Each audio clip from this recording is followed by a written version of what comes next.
I have recently encountered a neoreactionary concept named the trichotomy.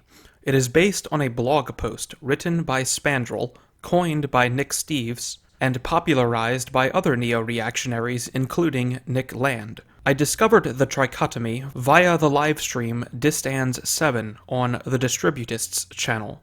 A user by the name of the Rightful King of Finland, who is also subscribed to my channel, asked a question about the trichotomy in a super chat message. I highlight this to indicate the importance of community and action. Participation is key to the maintenance of a healthy right-wing network, and you never know what impact your engagement might have. In this case, it caused the creation of this video. The trichotomy describes three general categories of individuals who together occupy the neo-reactionary space.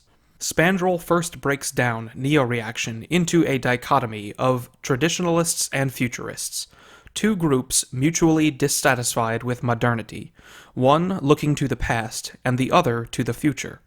However, he immediately expands this to a more useful trichotomy, containing the religious or traditionalist branch, the ethnic or nationalist branch, and the capitalist branch. Nick Land calls these theonomists, ethno-nationalists, and techno-commercialists. This trichotomy sparked a torrent of discussion in the right-wing blogosphere. As Nick Land points out, people like to be categorized, and they can be expected to battle with other categories of people. This has been useful to neo-reactionaries because it provides a testing ground for ideas, and being oriented towards truth, neo-reaction rejects ideas that do not meet that standard. The trichotomy is also not reducible to any new fusion, which is why each segment remains distinct from the others, despite some ideological overlap. Land argues that this trichotomy is far more than just a novel observation. He argues that it is not novel at all, but a fundamental emergent structure of European civilization. Each structure has its own hierarchy that intersects with the hierarchies of the others, and they mutually ensure the stability of society by moderating each other. This model, as applied to neo-reaction, is a variant of the model used by Europe for centuries, which is that of the estates of the realm. The estates of the realm consists of the first estate, which is the clergy, the second estate, which is the nobility, and the third estate, which is the commoners. The religious or traditionalists obviously map to the clergy. The capitalists map to the nobility. This is apparent when one considers the contemporary polemics against the elites, the nobles of the 21st century whose power comes from their wealth. The nationalists map to the commoners, which is perhaps more readily observed now, 3 years after Land wrote this article. President Trump speaks directly to and in the interest of the commoner. That is, he is essentially populist. To associate the ethnically or nationally oriented people with the commoner is not a slight, as this class plays just as crucial a role in the maintenance of civilization as the other two. This trichotomy appears in the highest order superstructure of Western civilization, and in microcosm as one examines subsystems. It appears in the United States, in the form of the judicial, executive, and legislative powers, and additionally within the legislative in the United States itself, in the relationship between President, Senate, and House. It can also be applied to contemporary politics. Land cites a chart excavated from the depths of the internet that serves as a useful model for this purpose. We can see left and right represented in an unusual triangular fashion. This lends itself to the trichotomy, and we can see it clearly laid out on the corners. To the left, there is utopia, promulgated by the clergy, who at present happens to be the cathedral. This is a pathological dysfunction of the trichotomy. The church has been subverted by the cathedral, as identified by neo-reactionaries, and is at present not serving its intended purpose. It is attempting to drag politics towards the new god of progress, and having aberrated from its normative aim of promoting Christianity, it is being rejected by the other two estates. This created the left-right divide as it exists today. Originally, this divide was between the second and third estates. Egalitarianism emerged as a phenomenon of the Third Estate during the French Revolution, but over time it has morphed, from a populist idea focused on the people of a nation to a religious idea modeled after the Christian idea of all humans being fundamentally valuable. Thankfully, this liberated the Third Estate from this idea to a substantial degree, and it is now creating nationalist movements to oppose the cathedral, like antibodies opposing a disease. Capitalism, of course, remains in opposition to the cathedral due to progressivism's marriage to Marxism. Hence the present dynamic. The cathedral, operating as the clergy, is opposed by capitalists, who are the nobles, and the nationalists, who are the commoners. This gives us the interesting situation in which the left is unipolar and the right is dipolar.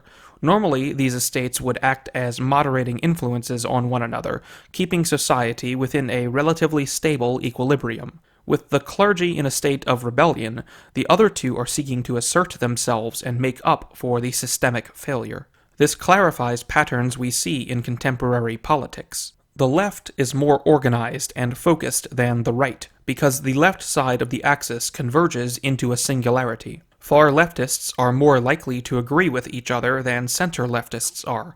This is why you can see disagreement among center leftists, yet they are inexorably pulled further left by the focused action of the far left. The right diverges into opposing components. Notice how there is actually as much distance between both extremes of the right as there is between either of them to the far left. This is why right-wingers argue with each other so much, especially as they become further right. To anarchists and capitalists, the monarchists and nationalists are leftists because state control over liberty and the economy are inherently leftist. To the monarchists and nationalists, the anarchists and capitalists are to the left, to the degree that they undermine the nation. Both think that they are the true right, and both identify the left as a common enemy. The left also identifies both as right-wing. So again, the tripolar rather than dipolar model is affirmed as an accurate map of the ideological forces at play in Western civilization. Both of them actually are on the right, despite being in opposition to one another. Additionally, the argument of is fascism socialism or is fascism left or right wing is also solved here. The answer is clearly that fascism is both not socialist and is right wing. You can see why some people on the right argue that fascism is leftist and socialist. It is as far from the capitalists as socialism is. However, fascism is just as far from socialism, and fascism operated in opposition to both socialism and capitalism when it existed, which one would expect from this diagram. You can also see this in the language used to describe fascism as a third way. It is a third way that is distinct from both capitalism and socialism. The left-right axis is insufficient to accurately describe this fundamental trichotomy, which is why this argument is so often rehashed and yet unsolved. However, the left-right axis is sufficient to describe the central conflict of modernity. The existence of this trichotomy does not invalidate other modes of analysis. It merely provides another view of society that is more useful in demonstrating certain dynamics.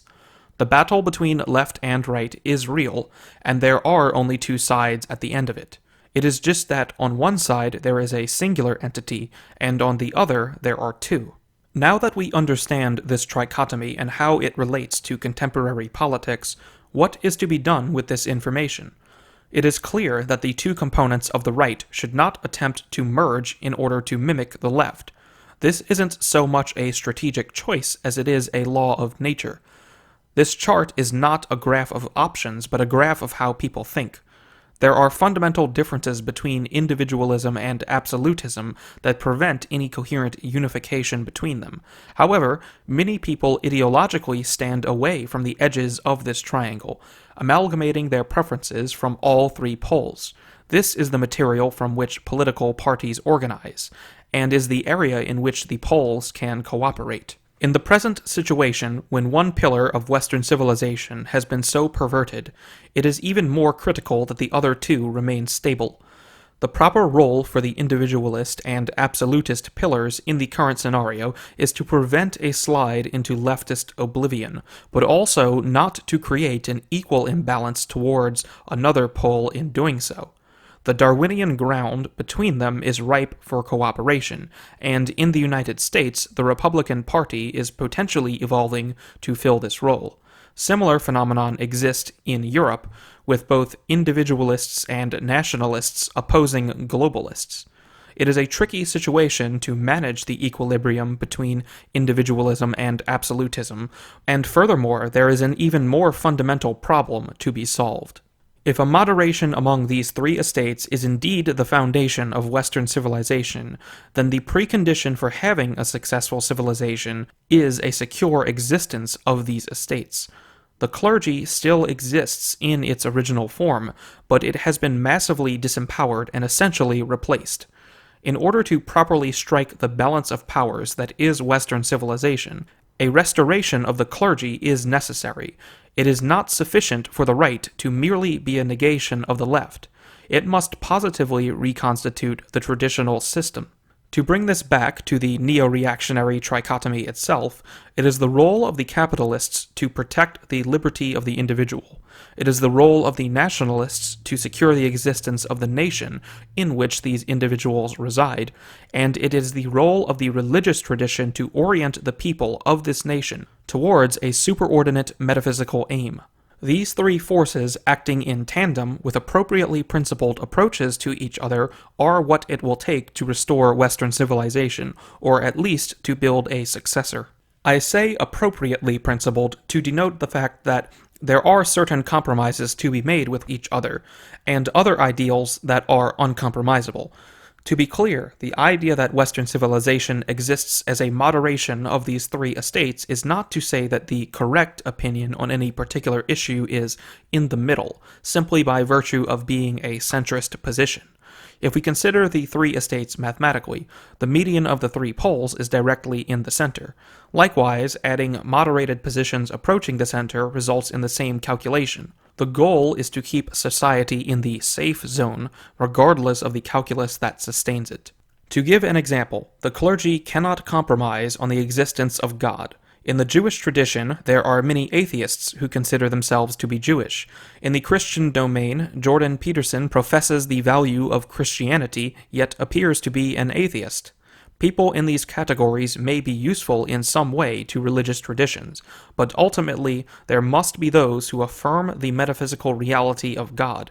Anything else is unsustainable, and will suffer the same fate as the Christian church has under the progressive cathedral.